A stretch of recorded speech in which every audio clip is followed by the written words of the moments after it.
Ahmed İday, 1350-1355 yıllarında doğduğu tahmin edilen şairin Süleyman Çelebi ile aynı zamanlarda yaşadığı, doğum ve ölüm tarihlerinin birbirlerine yakın olduğu anlaşılmaktadır.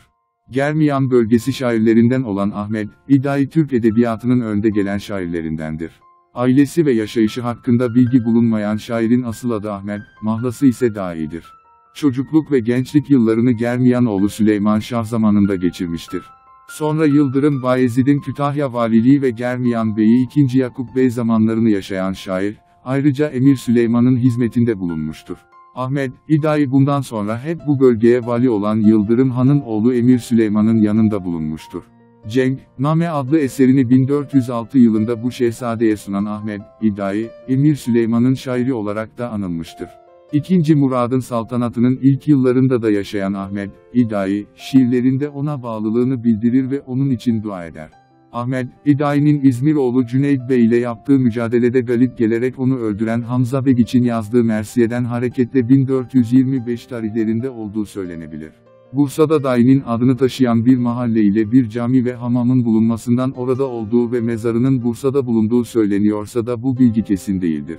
Ahmed İday'nin edebi kişiliği. Dai, şiirinin gücünü çok yönlü bir şair olmasına borçludur. Ahmed İday, kaynaklarda yer alan bilgilere göre iyi bir öğrenim görmüş. Devrinin bilgilerine sahip, her alanda eser veren ve kendisine saygı duyulan bir şairdir. Mevlana, Yunus Emre ve Aşık Paşa'dan etkilendiği gibi, kendi devrinin ve sonrasının şairlerini de etkilemiştir. Üslubu sağlam olan şair, şiirin ve Türkçenin sırlarını da bilir. Hece ve aruzu birbirine yakınlaştırmış, özellikle tefilelerde kelimelerin bölünmesine çok az yer vermiştir. Dai, kafiye, şekil ve dil yönünden Türk şiirinin sırlarına vakıf, vezne hakimiyeti tam olan ve Türkçeyi iyi kullanan bir şairdir. Dai, şiirlerindeki yerli ve milli seçki ile divan şiirinin kurucuları arasında yer alır. Devrinin şairleri ile kıyaslandığı zaman Şeyhi ve Ahmedi'den üstün olduğu görülür. Ahmedi gibi Dai de en çok Emir Süleyman için şiir yazmıştır. Üslubu çağdaşlarına göre zarif, açık ve akıcıdır. Geniş bir kültüre sahip olması, konuya en uygun kelimeleri seçmesi ve şiirinde zengin motifler kullanması anlatımını güçlendirmiştir. Ahmed İday şiirlerinde kendisini anlatır ve özelliklerinden bahseder. Ayrıca onun söyleyişlerinde samimilik vardır. Dai hep ümit içinde olan bir şairdir. İsmail Hikmet Ertaylan, Ahmed İday'nin Hayatı ve Eserleri adlı monografisinde onun manzum ve mensur 17 eserini tespit etmiştir. Eserlerinden manzum olanlar, Türkçe divan, Farsça divan, Çenk, Name, Ukudül, Cevahir, Farsça sözlük, Ebü'l-Leys, Semerkandi. Tefsirinin mukaddimesinin Türkçe çevirisi, Camas, Name, Vasiyet, İn-Uşin Levan, İadilbe, Hüsereş Hürmüz, İtajdar tercümesidir. Dai'nin mutayebatı ise müstakil bir eser olmayıp Türkçe divanından seçilmiş 12 mizahi kıtadan oluşmaktadır.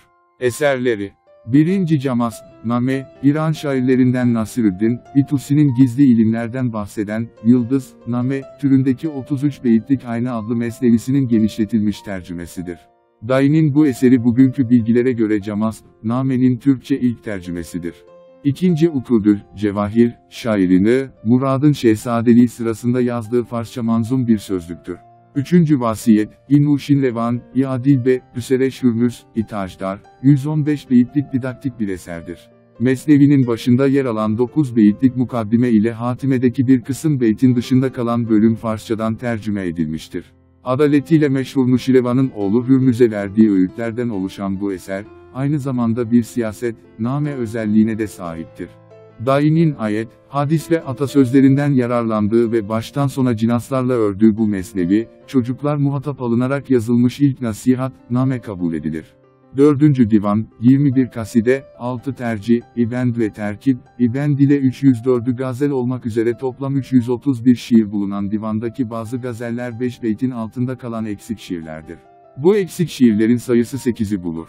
5. Cenk, Name, Emir Süleyman adına aruzun mefailün feulün vezniyle yazdığı Cenk, Name, 1446 beyitten oluşan bir mesnevidir.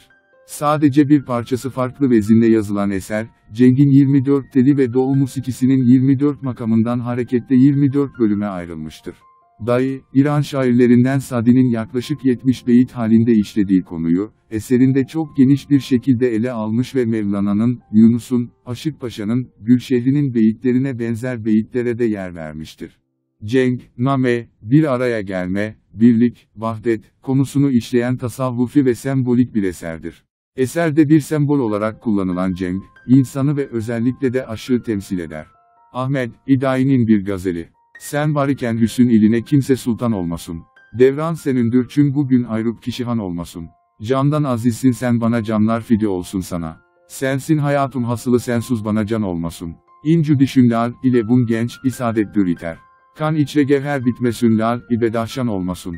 İyi alna ay yüzü güneş sensuz cihanda bir nefes. Şems ile zürre dokmasın hem mah-ı taban olmasın. Bin can esir olsun senin her dem perişan zülfüne. Deks ol perişan hatırın bizden perişan olmasın.